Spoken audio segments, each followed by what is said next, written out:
All right, we are here about 15, 20 minutes after Pittsburgh soccer history being made tonight. The Pittsburgh Riverhounds, only for the second time in their history, have defeated a Major League Soccer team, this time 22 years after the last time they did it against Mark Goodman's Colorado Rapids. And joining me just to kind of soak it in for a minute, to just appreciate, really, to me, one of a Riverhounds game plan executed perfectly. Bob Lilly laid it out. I think this is exactly what he wanted, maybe another goal, but I think it kind of went the way he wanted it to go. And we'll talk about all that in a second. But Matt Popchalk's joining me. Matt, just your emotions at this point in terms of watching this team beat a Major League Soccer team finally. And a Major League Soccer Supporters Shield frontrunner at that. I mean, the magnitude of this is just it's mind-blowing. And to be honest, it's just now hitting me. I mean, you go on social media, people who are people who hadn't talked about soccer since God talked to Moses, all of a sudden are coming out of the woodwork talking about what this team achieved in Foxborough tonight. You've got the men in blazers, lightheartedly tweeting about Pittsburgh and giving the Riverhounds shout outs. You've got CBS Golasso talking about the Riverhounds. You've got people are talking, as the kids say, is my big takeaway from this. It's something, it's a watershed moment, certainly for the franchise. It helps legitimize them, put them even more on the map than they already were, obviously. And you sort of led me into the thing that is my biggest takeaway from this, John. I think this is as good a time as we will ever have to just stop for a second, just hit the brakes, and appreciate how lucky Pittsburgh has been to have Bob Lilly.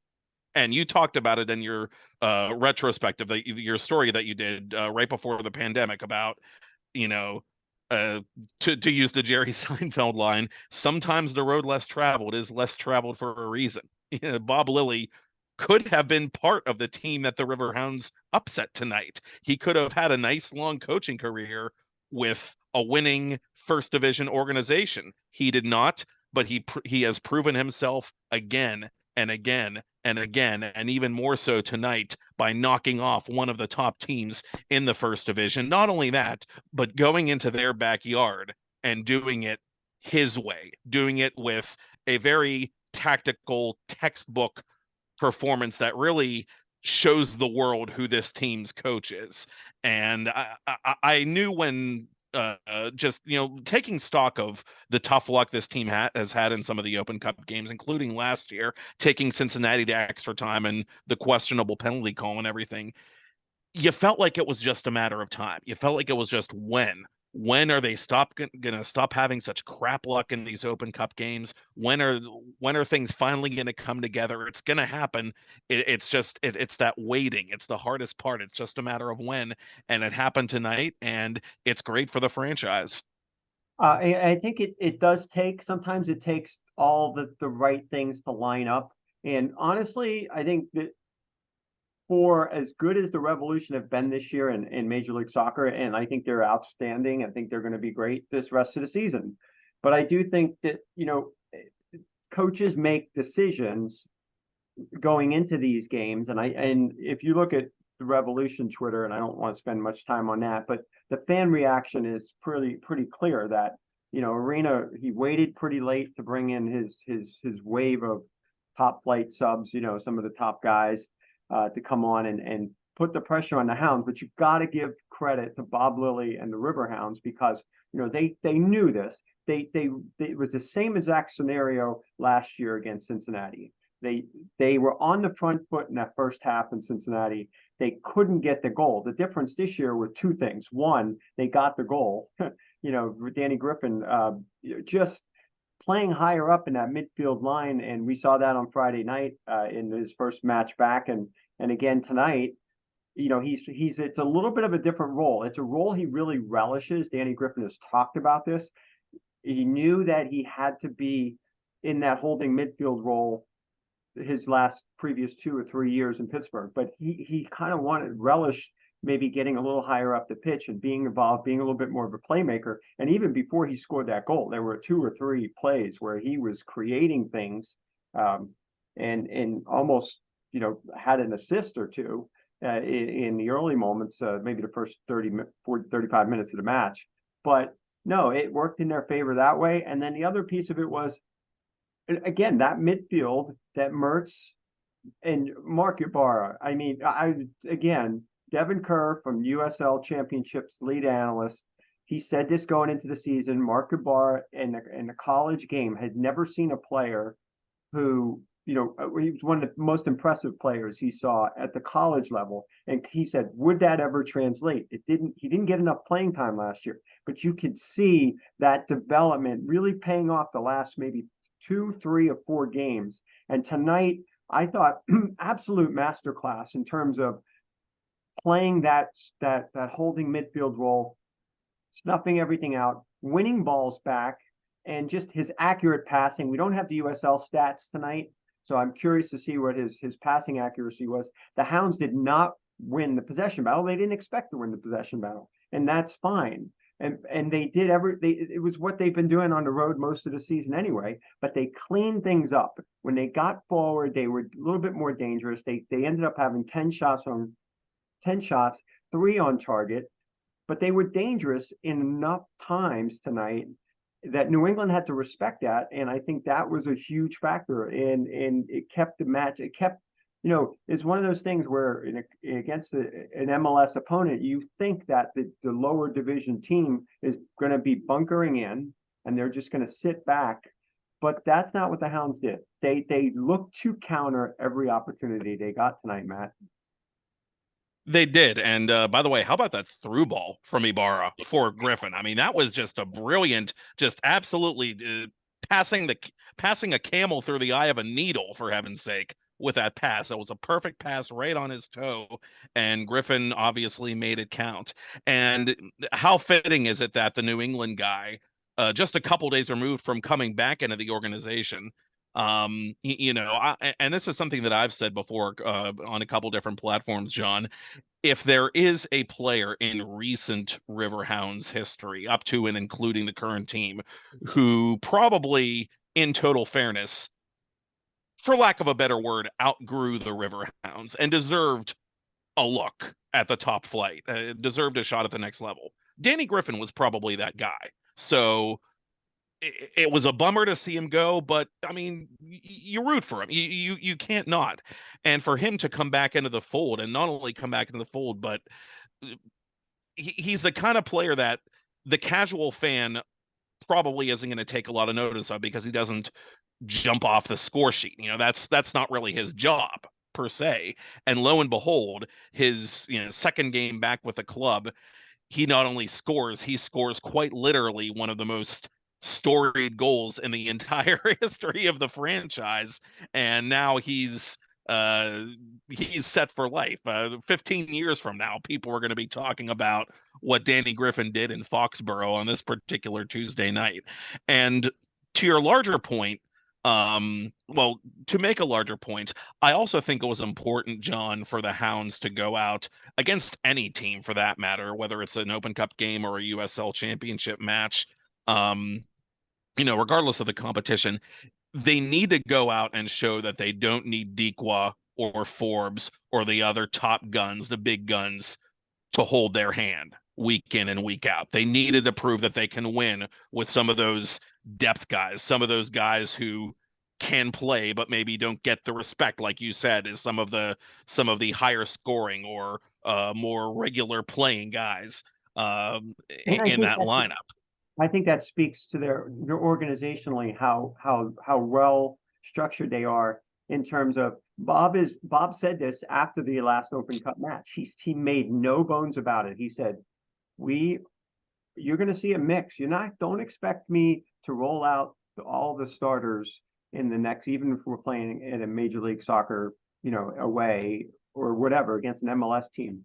He made no bones about it. He said that these matches are so valuable for those players. And honestly, DZ Harmon, Tola Shoyumini, and I'm trying to think, Mike DeShields.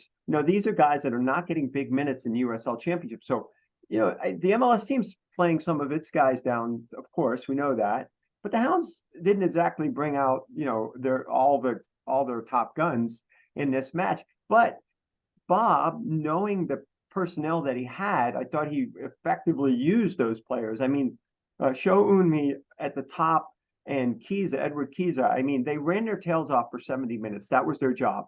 Get out there, press when you can. There were moments where they were making the New England back line very uneasy, and even their keeper, Earl Edwards Jr., they were making them feel very uneasy. And it's enough, just enough. Just make them feel uneasy and then take advantage of those moments getting forward. But that's what the underneath guys, Ibarra, Griffin, Mertz, thought they did a really good job when they had their opportunities. But yeah, I think that those players, they're going to push. Plus, I mean, you've got a couple former New England products there. You've got Kiza, I know he was willing to really wanted to show that, hey, you guys didn't want to bring me back. Okay. DeShields is another one, kind of a New England Revolution 2 player, for last year. I mean, these are guys that definitely wanted to show what they could do. And the other impressive thing is defensively, again, what the Hounds have been doing all year, limiting teams just shots and shots on frame. Really, you got until almost the 80th minute until New England really started to put more pressure and send some shots forward. I mean, I think the Hounds had them down to 5 or 6 shots, 6 shots before they had a shot on frame, and that was like 75th minute. So again, defensively, the structure, the shape was solid with Ibarra at the top, and Arturo. We can't say enough about Arturo Ordonez, Joey Farrell. Those guys, and really DeShields jumping in part of that group. I thought he did an outstanding job as well tonight.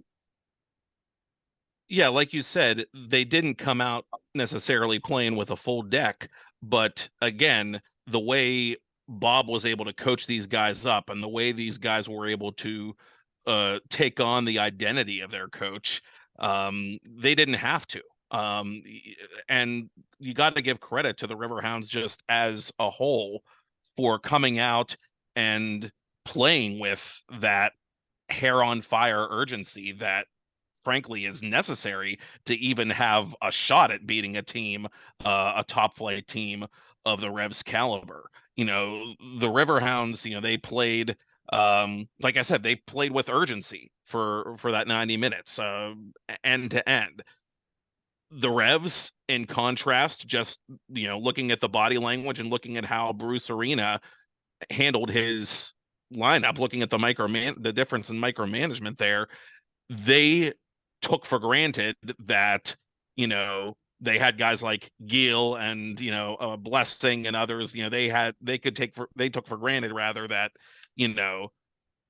we'll empty the tank. We'll en masse put on all these subs, with 20 minutes to go, we'll put all our eggs in one basket and they'll be able to just turn it on like a faucet. The water's going to find its level in these last 20 minutes. Wrong. The Riverhounds played like a team that took nothing for granted. And that is why we're talking about a so-called cup set right now, I believe. Right, absolutely. And the thing is if you play well for 70 minutes and a team tries to turn it on late, I don't care what sport it is. We've seen this in the NCAA tournament so many times where, if you're not shooting well, you're not in a rhythm, you're not moving the ball. The Riverhounds they had a specific game plan and they stuck with it and they were doing their thing. When New England's new subs came on, the Hounds did not waver. They kind of stayed with their game plan. They continued to look for those counter chances. They didn't sit back and bunker. They didn't just sit and absorb pressure. They knew they were going to have those moments, and they've had some tough struggles this year with, the last 2 road games, having leads and then, giving something up late. But this was different. I thought this. Their will to get to the finish line was pretty impressive tonight. If you looked at the last, the stoppage time moments, they were behind the ball, but they were also coming out to challenge Every time there was a 50-50 ball, every time, they kind of got it out of the box area. Dequa and Forbes, both excellent awareness to draw the fouls. Again, slows the clock, gets slows things down, takes time off the clock. Just they did professionally. It was just well executed game plan. And I think Bob Lilly deserves a lot of credit, but I think the players as well. And like I said, it is a testament to his system, because any of the 20 plus players on the roster could step in at any time and execute what he wants them to do. Now, the question is can they carry this over into league play? Now they played 7 of their first 9 games away from home in league play. They're going to be home cooking for at least through the middle of June. I don't think they go anywhere but Loudon. So whoever they see, it'll be May 23rd or May 24th for the Open Cup 5th round. So whoever they see, and I'm sure they're hoping for, again, Tuffy Schallenberger, the fans, the city, people in the Pittsburgh soccer community on May 23rd or 24th, you may want to not make any plans and try to, pack. I'm sure they will pack Highmark Stadium. Fingers crossed. Fingers crossed. But again, it's the luck of the draw, and it would be the Hounds, luck. Well, we're not going to say anything there, but yeah, no. They have to hope. A man can dream, John. Keep the dream going, and I think we kind of said that after they didn't get, we're going to try to get. They really were hoping that this match would be played at home, but right. It's May 23rd or 24th, most likely that Tuesday. The Hounds have been taking that Tuesday slot in most of their games in the Open Cup. That will be a Highmark Stadium special if they could get that crowd and they could get that MLS opponent. Maybe it's not even an MLS opponent, but actually the MLS opponent would be better. Because it would, because and the last time you and I talked on this podcast, John, we had talked a little bit about that last Open Cup game that was played in Pittsburgh against an MLS side, and I remember being in the stands for that one. And just to touch on it briefly, we saw on that summer night 8 years ago, even though they didn't win the match, we saw just from the atmosphere and the ambiance and how much the crowd, not just the Steel Army, was into it, just what even a whiff of that kind of success can do for the franchise. So I will be crossing every extremity I have that they do get a Highmark Stadium Open Cup match again, and that it is against another top flight side. Come what or high water. I hope that I'm going to be sitting there in the stands again, rooting them on against an MLS side at the end of May. Yeah, and the thing is, it's the round of 16. Anything can happen. Round of 16. They win that, they're in the round of 8. They win that, they're in the semifinals. I mean, now they're starting to get into this. You start to get into that territory where, Sacramento went last year, where Cincinnati went before they went to MLS. This is something, and just by seeing how it was executed tonight by the Riverhounds, it's possible. Maybe they get a couple home games now as part of this Open Cup run. We just haven't been here since 2001, since the Colorado Rapids upset, which I mentioned at the outset. Then they played the Chicago Fire at home as well, and that place was rocking. They came up short, but that match went to extra time. So, they're going to be home. They're going to be home against Birmingham. They're going to be home against Las Vegas, and then they're going to have this Open Cup match. So, I feel like they have the depth. Junior Eto'o was back in the lineup tonight, so his arm is fully healed. Danny Rivera is the only player that's injured that we know of. Maybe Nate DeSantos, who went out with a knock at the end of the Monterey game, but this is a team, a franchise now. They're going to be home for a long stretch. Potentially have this MLS Cup game open. They have an Open Cup game now. It's all set there for them to do some big things, in the next month or so. It is, and the wild thing about watching the events unfold of tonight was, as that second half wound down, I found myself wondering, wow, the question might not be, will the Riverhounds hang on and win this thing? The question might actually be, by how much will the Riverhounds win this thing? I mean, that's, you talk about playing on the front foot and counterattacking and execution. That's just how well they were able to close this thing down. And looking at, I hate to make I hate to try to make apples to apples comparisons between competitions, but I think from a league perspective and looking at, the USL schedule coming up, uh, I think obviously it's huge for the club that they showed, as I said earlier, they can get productivity from the supporting cast in a big spot when they absolutely have to. It doesn't need to all fall on the same one or two guys.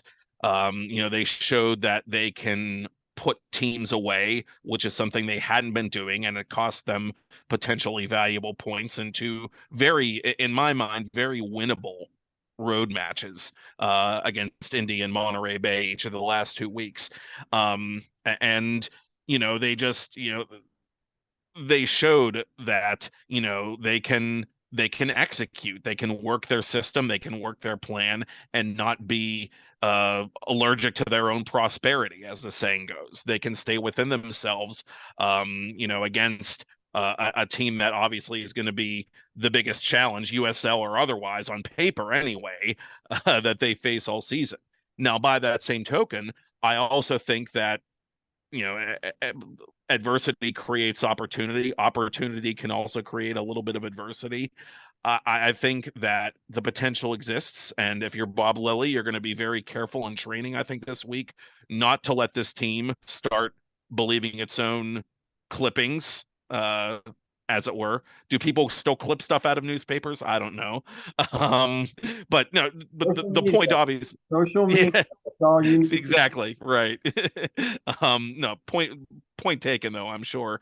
But yeah, knowing Bob as we do, I'm sure he's going to do his darndest to keep this team humble throughout the week, because there is business to be done in league play, and they have to be able to handle that business. Absolutely. And I want to mention that real quick before we wrap up. The Hounds will play at home, a very big league match. They will play Birmingham. In fact, Birmingham now the Hounds will have an extra day's rest. Birmingham has to play tomorrow against Memphis.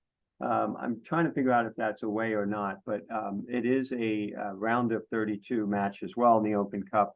And they have to play, I believe, at Memphis. So that, hey, I mean, and it's an interesting USL. I think it's the only one left in the field of 32 where it's USL versus USL. So, but it's interesting to see how Birmingham approaches that match tomorrow night.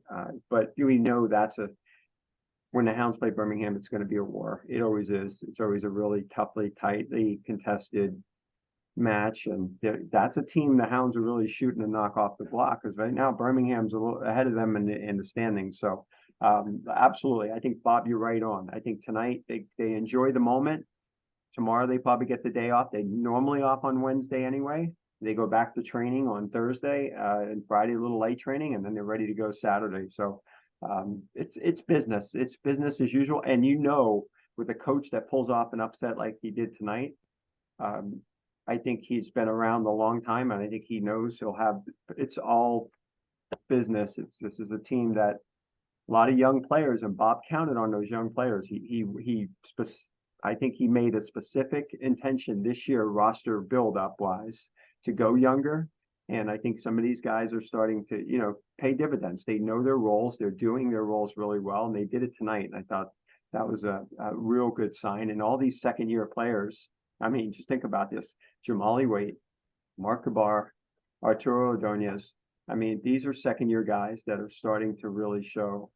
And I think it's going to be a good sign for this, into this season and beyond. But like you said, they really got to focus and get down to business Saturday, because that's a really big match. And really, if they can get 3 points, that will help them in terms of climbing back up the table.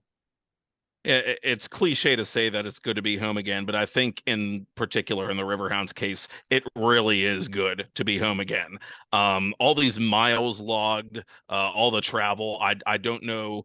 Maybe Matt Grubba knows what the record for most miles logged in a particular span of time is, but Yeah, the road schedule very top heavy this year, and you wonder if that had an impact, even just indirectly on the last couple results. So, but one of those things, it's an issue now, but one of those things that's always going to even out over the course of a long season. So, like you said, John, the time is now to breathe, sleep, and then get up and embrace the fruits of being at home this weekend and finally being back in front of your fans. And I'll tell you, when this team takes the pitch on Saturday night, they're going to get a conquering hero's welcome from the Steel Army, to say nothing of the rest of the denizens at Highmark Stadium, I'm sure.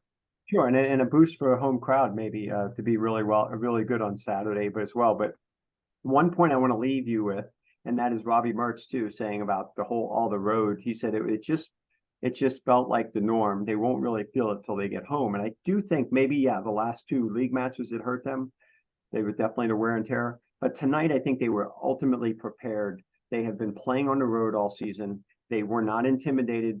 And of course, it did help. I do think that one of the advantages playing in Gillette Stadium against New England Revolution in an early round Open Cup match is there's no atmosphere. I mean, it's one of those MLS facility, and they've been trying to get their own facility now. I think that's been a whole topic for another day, but the Hounds did take advantage. I will say that take advantage of, fortunate that they didn't have to play maybe in a place where the atmosphere would have been. But most MLS home matches in these early rounds in the Open Cup are kind of down, kind of quiet. So I think that is something that some way Bob Lilly and the Hounds today, I think they use that to their advantage. It's an interesting point. I'm not here to crap on upper division soccer. I'm not going to sink to their level. Rim shot. um, but no, the bottom line is, I'm just kind of looking forward to the atmosphere on Saturday. This team inevitably is going to attract attention with what it did tonight. It is going to bring some closet fans maybe out of the closet, which is only a good thing in the short haul and the long haul. And hopefully starting this Saturday, it can take some steps on the field and, off the field, ideally, to retain some of those closet fans and kind of build a pretty good thing that they've had going here in the last 5 years under Bob and company. Absolutely. That's a great way to wrap up this post-game segment here, Pittsburgh Soccer Now. Matt Popchalk, thanks for joining me. It's John Krasinski. Once again, the Pittsburgh Riverhounds pull off a 1-0 upset of the New England Revolution. Saturday night, they play Birmingham, back to league action, and then a week from next Tuesday, or actually 2 weeks from tonight, or maybe 2 weeks from tomorrow night, they will probably face another MLS opponent. And the fifth round of the Open Cup, the round of 16. So exciting stuff.